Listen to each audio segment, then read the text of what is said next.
دارا کو پسند آیا کہ مملکت پر 120 ناظر مقرر کرے جو تمام مملکت پر حکومت کریں، اور ان پر 3 وزیر ہوں جن میں سے ایک دانیال تھا، تاکہ ناظم ان کو حساب دیں اور بادشاہ خسارت نہ اٹھائے۔ اور چونکہ دانیال میں فاضل روح تھی، اس لیے وہ ان وزیروں اور ناظموں پر سبقت لے گیا، اور بادشاہ نے چاہا کہ اسے تمام ملک پر مختار ٹھہرائے۔ تب ان وزیروں اور ناظموں نے چاہا کہ ملک داری میں دانیل پر قصور ثابت کریں، تاکہ وہ کوئی موقع یا قصور نہ پا سکے، کیونکہ وہ دیانت دار تھا اور اس میں کوئی خطا یا تقصیر نہ تھی۔ تب انہوں نے کہا کہ ہم اس دانیل کو اس کے خدا کی شریعت کے سوا کسی اور بات میں قصوروار نہ پائیں گے۔ بس یہ وزیر اور ناظم بادشاہ کے حضور جمع ہوئے اور اس سے یوں کہنے لگے کہ اے دارا بادشاہ، ابد تک جیتا رہے۔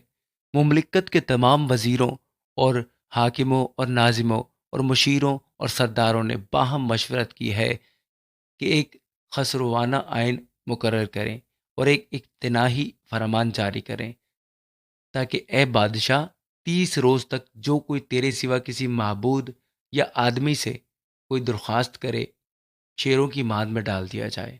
اب اے بادشاہ، اس فرمان کو قائم کر اور نوشتہ پر دستخط کر، تاکہ تبدیل نہ ہو، جیسے مادیوں اور فارسیوں کے آئین جو تبدیل نہیں ہوتے۔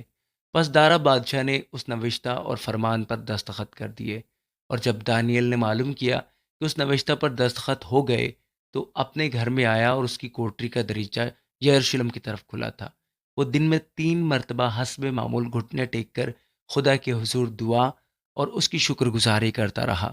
تب یہ لوگ جمع ہوئے اور دیکھا کہ دانیل اپنے خدا کے حضور دعا اور التماس کر رہا ہے۔ پس انہوں نے بادشاہ کے پاس آ کر اس کے حضور اس کے فرمان کا یوں ذکر کیا کہ اے بادشاہ، کیا تو نے اس فرمان پر دستخط نہیں کیے کہ 30 روز تک جو کوئی تیرے سوا کسی معبود یا آدمی سے کوئی درخواست کرے، شیروں کی ماند میں ڈال دیا جائے؟ بادشاہ نے جواب دیا کہ مادیوں اور فارسیوں کے لا تبدیل آئین کے مطابق یہ بات سچ ہے۔ تب انہوں نے بادشاہ کے حضور عرض کی کہ اے بادشاہ، یہ دانیل جو یہودا کے اسیروں میں سے ہے، نہ تیری پرواہ کرتا ہے اور نہ اس امتناعی فرمان کو جس پر تو نے دستخط کیے ہیں خاطر میں لاتا ہے، بلکہ ہر روز 3 بار دعا کرتا ہے۔ تب بادشاہ نے یہ باتیں سنی تو نہایت رنجیدہ ہوا، اور اس نے دل میں چاہا کہ دانیل کو چھڑائے، اور سورج ڈوبنے تک اس کو چھڑانے میں کوشش کرتا رہا۔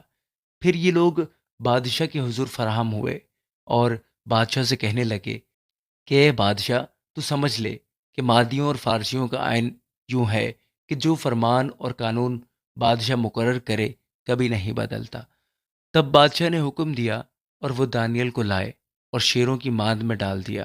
پر بادشاہ نے دانیل سے کہا، تیرا خدا جس کی تو ہمیشہ عبادت کرتا ہے تجھے چھڑائے گا۔ اور ایک پتھر لا کر اس ماند کے منہ پر رکھ دیا گیا، اور بادشاہ نے اپنی اور اپنے امیروں کی مہر اس پر کر دی، تاکہ وہ بات جو دانیل کے حق میں ٹھہرائی گئی تھی تبدیل نہ ہو۔ تب بادشاہ اپنے قصر میں گیا، اور اس نے ساری رات فاقہ کیا، اور موسیقی کے ساز اس کے سامنے نہ لائے، اور اس کی نیند جاتی رہی۔ اور بادشاہ صبح بہت سویرے اٹھا اور جلدی سے شیروں کی ماند کی طرف چلا، اور جب ماند پر پہنچا تو غمناک آواز سے دانیل کو پکارا۔ بادشاہ نے دانیل کو خطاب کر کے کہا، اے دانیل، زندہ خدا کے بندے، کہ تیرا خدا جس کی تو ہمیشہ عبادت کرتا ہے قادر ہوا کہ تجھے شیروں سے چھڑائے؟ تب دانیل نے بادشاہ سے کہا، اے بادشاہ، ابد تک جیتا رہے۔ میرے خدا نے اپنے فرشتہ کو بھیجا اور شیروں کے منہ بند کر دیے، اور انہوں نے مجھے ضرر نہیں پہنچایا، کیونکہ میں اس کے حضور بے گناہ ثابت ہوا، اور تیرے حضور بھی اے بادشاہ میں نے خطا نہیں کی۔ بس بادشاہ نہایت شادمان ہوا اور حکم دیا کہ دانیل کو عثمان سے نکالیں۔ پس دانیل عثمان سے نکالا گیا، اور معلوم ہوا کہ اسے کچھ ضرر نہیں پہنچا، کیونکہ اس نے اپنے خدا پر توکل کیا تھا۔ اور بادشاہ نے حکم دیا، اور وہ ان شخصوں کو جنہوں نے دانیل کی شکایت کی تھی لائے، اور ان کے بچوں اور بیویوں سمیت ان کو شیروں کی ماند میں ڈال دیا، اور شیر ان پر غالب آئے، اور اس سے بیشتر کہ ماند کی تہہ تک پہنچے، شیروں نے ان کی سب ہڈیاں توڑ ڈالی۔ تب دارا بادشاہ نے سب لوگوں اور قوموں اور اہل لغت کو جو روئے زمین پر بستے تھے نامہ لکھا، تمہاری سلامتی افزون ہو۔ میں یہ فرمان جاری کرتا ہوں کہ میری مملکت کے ہر ایک صوبہ کے لوگ دانیل کے خدا کے حضور ترساں و لرزاں ہوں، کیونکہ وہی زندہ خدا ہے اور ہمیشہ قائم ہے، اور اس کی سلطنت لازوال ہے، اور اس کی مملکت ابد تک رہے گی۔ وہی چھڑاتا اور بچاتا ہے، اور آسمان اور زمین میں وہی نشان اور عجائب دکھاتا ہے۔ اسی نے دانیل کو شیروں کے پنجوں سے چھڑایا ہے۔ پس یہ دانیل دارا کی سلطنت اور ہورس فارسی کی سلطنت میں کامیاب رہا۔